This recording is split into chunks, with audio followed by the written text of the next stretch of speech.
L'idée, c'est de créer un objet que vous pourrez emporter partout, qui est à vous. Et surtout, vous allez le signer. Et signer une pièce, c'est transformer un objet en œuvre d'art.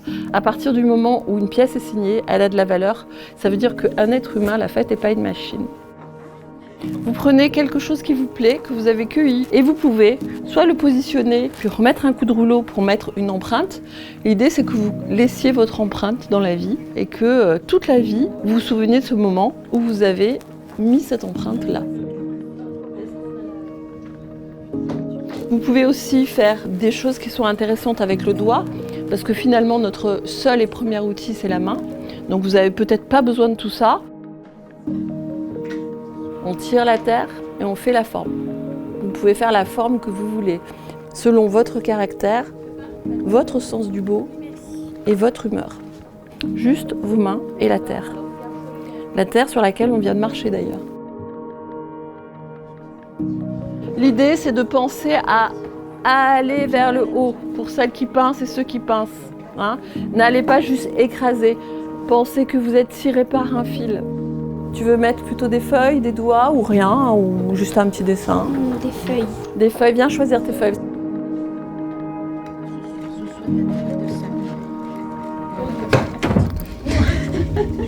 Mais c'est bien, tu l'as retournée, parce qu'en fait, tu peux aussi la retourner. La terre, c'est toi qui décides ce que tu veux. Vous avez bien compris que c'est vous les maîtres de la terre, c'est pas l'inverse. Hein. C'est vous qui décidez sur la terre. Là, on répare un peu, là, avec une éponge. Pour enlever les marques. Exactement.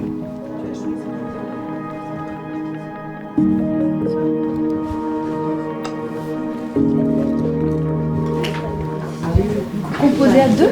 Oui.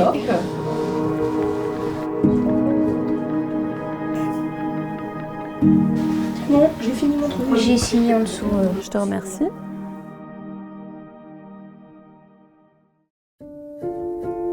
J'aime bien commencer par le mouvement, donc on va commencer par d'abord un échauffement, les pieds parallèles, comme ça. Et juste on se regarde, les bras le long du corps, et on va plier les jambes. Les dos des mains se touchent, on fait doucement, tranquillement. On va plonger la tête avec les mains, et quand vous sentez que ça tire un peu trop derrière les jambes, vous pliez les jambes.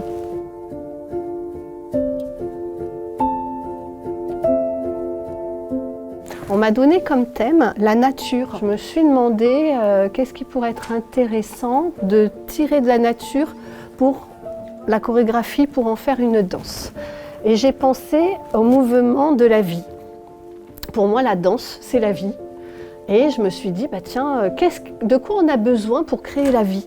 Par exemple, quand on plante une fleur, de quoi on a besoin pour qu'une fleur puisse pousser?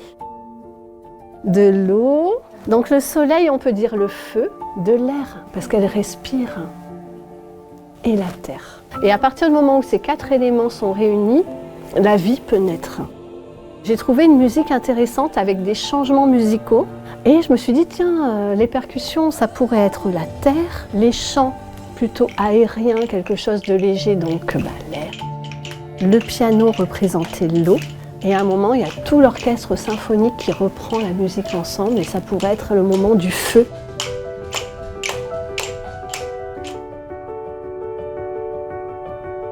They say the holy water's watered down and this town's lost its faith.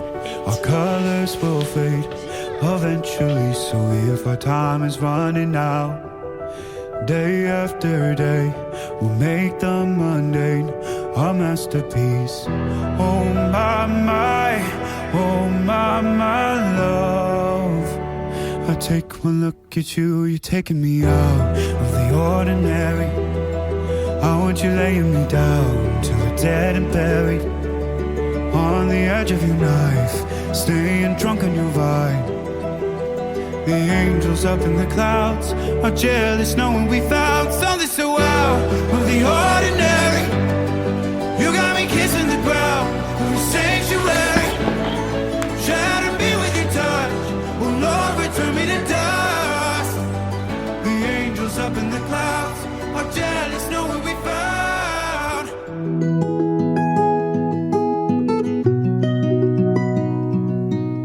travaille avec Sarah. Donc Sarah, qui est votre chorégraphe, il fallait que ce soit quelque chose qui soit léger, quelque chose où vous puissiez bouger. Donc Sarah elle m'a demandé de travailler comme ça sur des costumes en fait que vous puissiez porter pendant la danse. Je devais travailler avec les éléments. Les 4 éléments qui sont lesquels? L'eau, la terre, Ouais, l'air oui. le feu. Et le feu. Mon premier élément pour aujourd'hui, je suis partie sur quelque chose de très simple. Pour l'air, j'ai pensé à quelque chose qui serait très léger, très aérien, très vaporeux. Et j'ai pensé à ce tissu brillant, très léger, qui puisse bouger. Et regardez le mouvement. Et l'air, c'est aussi quelque chose qui est transparent et qui est très léger. Quand on coud, on n'a pas la peur, parce qu'on sait que tout peut se réparer et on peut tout faire. Ce soir, on aura déjà notre premier costume. Et ça aussi, ça en couture, ça c'est magique aussi. Parce qu'en 1 heure de temps, on peut se faire quelque chose. Il faut être plusieurs, parce que le tissu, il bouge. Vas-y, tiens bien ton tissu. C'est parti. Tu veux? Il n'y a pas d'erreur en couture. Couper de là à là. Exactement. La précision, donc du coup, on va couper sur les traits. Pour faire un peu comme des franges en fait.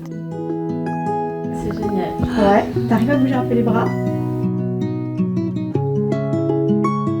À la fin, le porte-manteau va être rempli de tissus, de couleurs. Ça va être beau.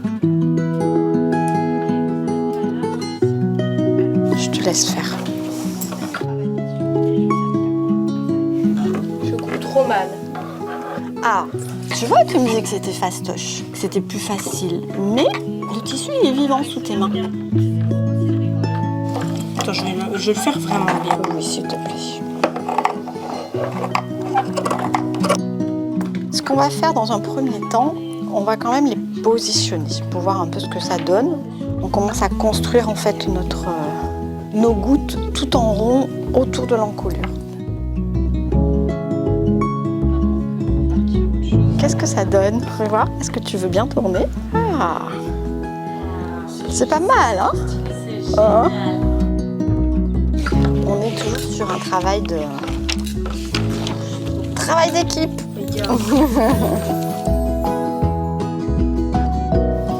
Margot, je te fais essayer.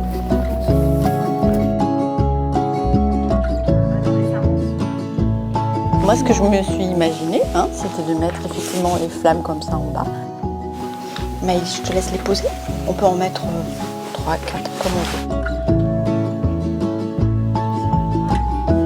Fais voir, fais le mouvement comme ça. Et celui-ci devant. Ah, c'est pas mal. On va travailler, on fait un essai.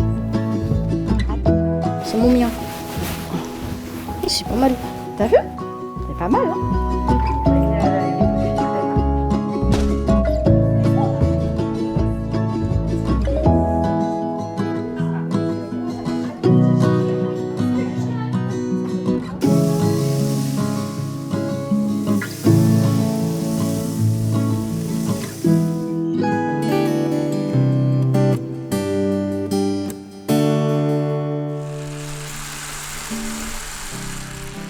Alors, à votre avis, vous pouvez venir voir, vous pouvez vous approcher, vous pouvez déambuler comme vous voulez. Comment est-ce qu'on a fait ça? Comment est-ce que j'ai fait ça? Avec du riz. Avec du riz? Oui. Mais pas que. C'est celui de Margot. T'as des lentilles, des pois cassés et des haricots blancs. Et des lentilles blondes. Donc le bruit sera pas le même. Jamais. Donc vous allez devoir le remplir et ensuite le décorer. T'as mis que du riz? Tiens. Tu peux mettre aussi des haricots. T'as mis des haricots? Des plus grosses graines. Voilà, parce que ça fait encore un autre son un peu différent. Maintenant, tu vas pouvoir passer à la phase déco. Bah, tu peux prendre tout ce que tu veux en fait. Tu te débrouilles.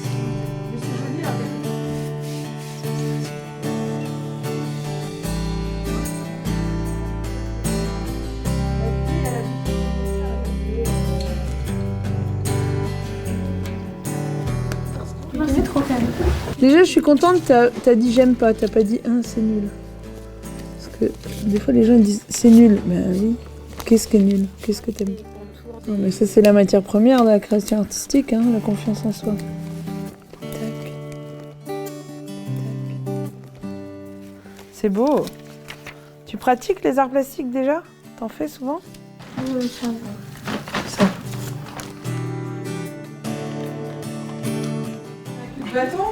Bâton de clé. Allez.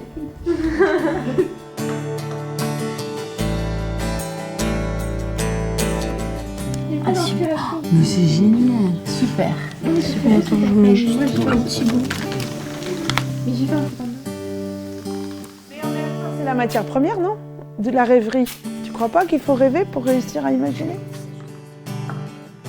On va découper des morceaux comme ça. Et on va les coller, hop, là-dessus. Il faut aussi un trou dans notre grosse lanterne parce que c'est là-dedans qu'on va mettre la lumière. Si ça rate un peu, c'est pas très grave. Si c'est pas hyper régulier, au contraire. Moi, je trouve que les imperfections, c'est presque ce qu'il y a de plus intéressant dans l'histoire. On fait ambiance Halloween, donc... Tu fais ce que tu veux. Tu es libre comme une rivière.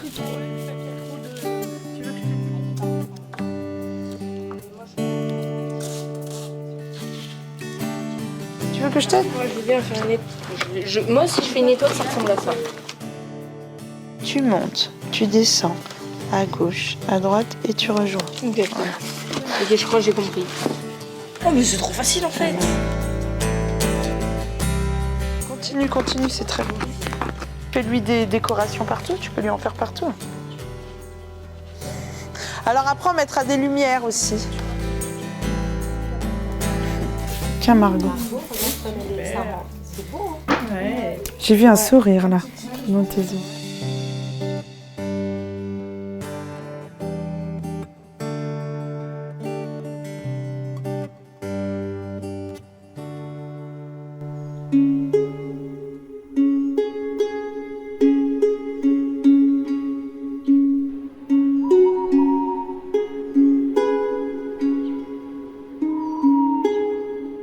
Quand la nuit devient sombre, quand on entend la hulotte qui va se mettre à chasser, les humains ont besoin de se rassembler, surtout quand il commence à faire froid. Et alors les contes viennent se blottir parmi eux. Et la conteuse pense qu'elle invente ou qu'elle se souvient, alors qu'en réalité c'est juste que le conte est venu se poser juste là à côté d'elle.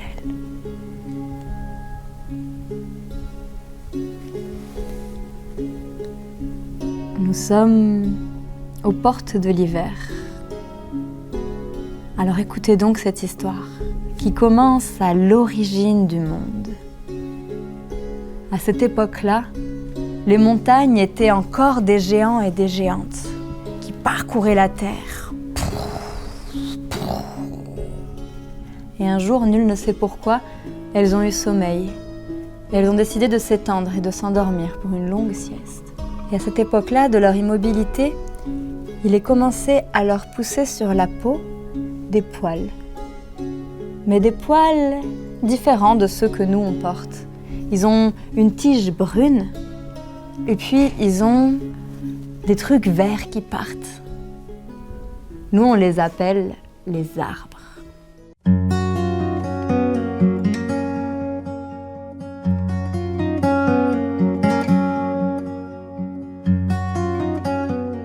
Je m'appelle Omar. Je suis né le 2 septembre 2001. J'ai 13 ans. C'est décidé. Je vais écrire un journal. Mon journal. La mer. J'adore les émissions sur la mer. C'est beau la mer. Des marins font le tour de la terre, sur la mer. Je les ai vus sur leur bateau. Ils sont libres. Ils ne voient que la mer tout autour d'eux. Ils volent sur l'eau. J'aimerais moi aussi aller au bout de la mer, comme eux. Être libre d'aller où je veux. Pas de frontières sur la mer, que des bateaux et des oiseaux, entre le ciel et la mer. Mon père me dit d'arrêter de rêver, que la mer, c'est hostile, que c'est pas pour moi. Il dit ça parce qu'il connaît pas la mer.